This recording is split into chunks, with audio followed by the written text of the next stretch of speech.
Welcome back to Streamline Entertainment. It's Marvin speaking. I looked at the video, 1111 True Crime, boom, biggest red flag in Jay Slater's case. I thought it was a good video. But the only problem I've got with this is that when was this photo taken? I understand that it was a national newspaper. One or two of them have got this photo in place. I've just got a funny feeling it was not while Jay was actually in Tenerife. It is interesting. It is very, very interesting, and it could tie into a lot of things that we've actually been talking about. But just got a funny feeling this wasn't taken in Tenerife. If anyone's got any more information about it, then let us know. It is odd. But like I said, Jay being Jay, we know sometimes he got himself in a little bit of a trouble. A young lad who'd like to be out there. Sometimes fights to happen. But like I said, if anyone's got any more information or like to elaborate on it, then let me know whether they think it's got anything to do with the case. Interesting theories. This is part 2. I just want to listen to this guy, Official Truth Crime Channel, and he's basically saying that he didn't trust the owner of the Airbnb, who is believed to be the dodgy mayor's brother. Let's go into what he says, because this is quite interesting. I always thought that in the Jay Slater case, he actually didn't actually make it to the Airbnb alive, or if he was alive at the Airbnb, that he was kept around one of the outer buildings, because I did do a video of the building work going on behind the Airbnb, and there was a lot of like under rooms and stuff like that, which seemed pretty suspicious. So this is interesting what this guy has to say.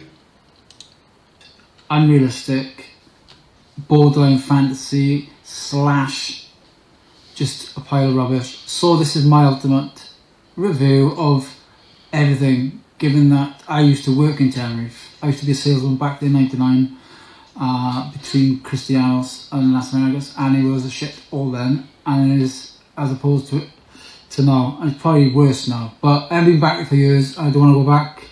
It's a dodgy island. Most things that happen on this usually stay in there, and you see yourself how much. It's funny how many times I've heard that what happens on the island stays on the island and nobody speaks. We heard that about the staff, management, the dealers, the men upstairs. It just goes on and on. You know, the mayor before, the police. How many people's gone missing there since the 80s? I got a video coming in the next hour I'll give it a few hours actually, about a few people going missing from the island, British people, and still haven't been found. Some of them have been found, but most of them haven't been found. So yeah, it's a very, very dodgy place. I wouldn't urge anyone to go there in a rush. There's plenty of other better places than Tenerife. But anyway, what's my theory, or ultimate theory, as opposed to all the rest? My theory, I've never heard this one before. I guarantee you've never heard this one. My ultimate theory is that Jay Slater has been silenced, maybe in forever, by the owners of the Airbnb. For some reason, I just find those two, the owners, just very dodgy.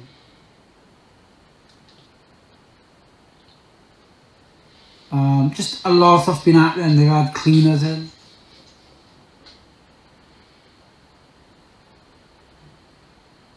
Like, literally, clinically cleaning the place. And I don't know, it's just something in the eyes. If you have a look, usually an eyes tell you a lot about a person.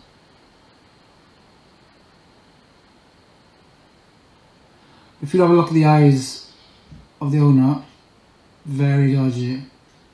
And so the first factor is they had cleaners in before or during he went missing, or before the forensic team showed up. And then you had the new paintings of the steps. Then the CCTV was removed. There's so much stuff that's gone missing, guys, from that place. Yeah, it's odd. I always said in my videos, especially the early ones, that Airbnb was technically where Ayub and Rocky apparently was with Jay, and they said that he came alive and left alive, which was very, very odd statement, and everyone had said that. I knew I couldn't trust Ophelia when I first saw her, and obviously her brother's background, you know, seems to be having a lot of say in being an ex-mayor and what goes on there. I personally didn't trust them, and like I said, I believe that they knew Ayub and he could call if anything was going down. I do think there's a link between Ayub and the landlords of that property, Ophelia and Ophelia's brother. That just don't add up. And I've never heard one person mention the owners of the Airbnb, are involved. I honestly do believe they are. I put my money on it. And I honestly believe he's in and around that area. If I was in Tenerife now, I honestly do believe I'd find Jay in and around that building. Or maybe could be tied up upstairs. We don't know. Or in the basement. Well, you know, there was video circulating of him being tied up in a back of a car, and then there was videos in a cave, and people were taking food down to him. So it could have well been moved a few times. But I do think the Airbnb holds a lot of secrets into what happened to Jay. I don't actually think Jay was alive at the Airbnb. I've always said that, and there's no evidence of him there. But keeping someone prisoner there, that would be something I would definitely go along with. That could have happened. But you know, why those two guys go back to that place? It doesn't make sense at all. The only reason that those two guys would take Jay back is A, to a party, B, to sell something, or C, to give the leader, if you like, lots of money back. Anyway, that's my theory. I do believe it's the Airbnb owners, and everyone is looking in the wrong direction. If they look more closely at home and more closely at all the clues that lead to, I believe, I'm not going to mention the name, but you know what I mean. That's what I believe. Just think back, guys. Just look at their eyes. Look at the owner's eyes. Why were they willing to help? You know, oh, Paul, you can stay here to keep this, you know, to keep the hounds and to keep the detectives off the trail.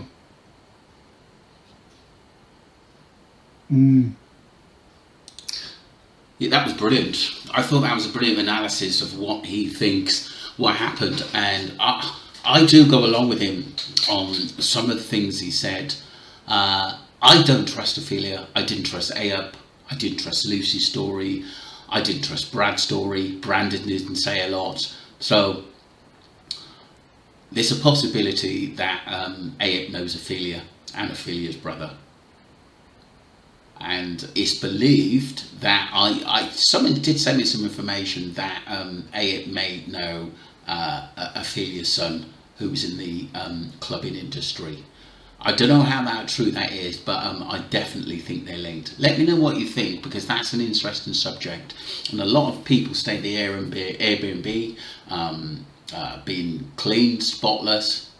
There probably be possibility of blood being on the doorstep. It might have been Jay's. Flies flying around, the door. That was quite odd as well. So that was really, really suspicious.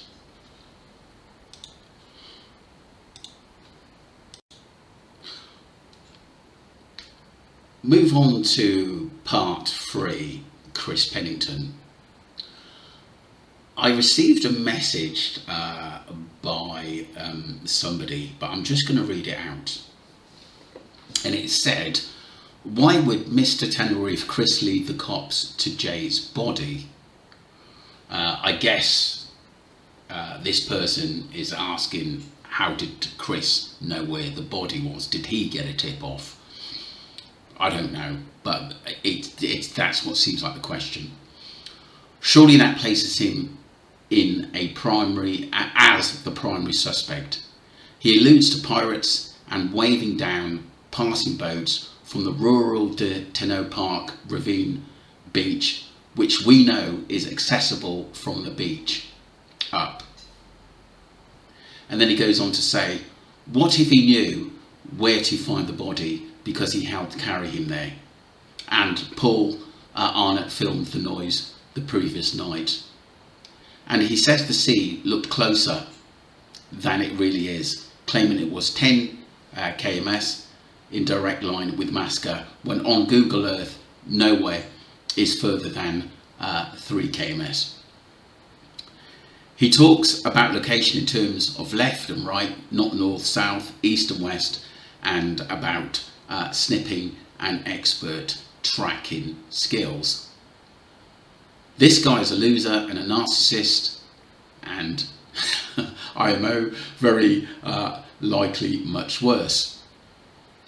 He blocked me on Twitter and for 24 hours here, and I invite anyone over who wants to face to face with him like I offered him. He says he will pay for anyone's flight, and who the F is Luggy? He should be investigated pronto. We all forgot about a freak in the corner of the film one day when Tenerife accidentally got him in the frame, later claiming he was in headquarters in the UK. He's probably a wrong un, someone said. This is crazy. I don't think Chris is involved in helping move Jay. But what I do think is that he knows more than what he's letting on. And I think that the Guardians of Ville, I think, knew Jay wasn't there and that his body could have been put there and later on.